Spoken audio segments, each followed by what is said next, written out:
Merhaba, ben Özgür Şengüz. Gazi İmam Hatip Ortaokulu Müdürü.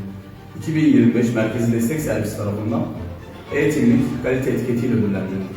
Bu ödülü 2020 yılından itibaren aralıksız olarak alabilen ender okullardan bir tanesiyiz. Eğitimlik okulları, eğitimlik dünyasında liderdir. Okul yönetimleri ve öğretmen liderleri eğitimliğin önemini ve değerlerini tanıyarak bunları okul politikaları, uygulamalar ve mesleki gelişim içine yerleştirirler. Öğretmenler eğitimlik okullarında birlikte çalışarak herkes için daha yaygın ve daha zengin bir eğitim deneyimi sağlarlar. Eğitimlik okulları model teşkil ederler.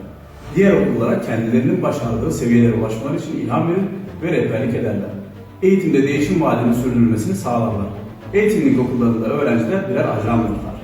Biz de bu kalite etiketine 2020 yılından beri üst üste 5 defa sahip olmaktan dolayı çok gururluyuz. Gazi İmam Hatip Ortaokulu ailesi olarak emeğe geçen öğretmenlerimize ve öğrencilerimize yürekten teşekkür ediyoruz.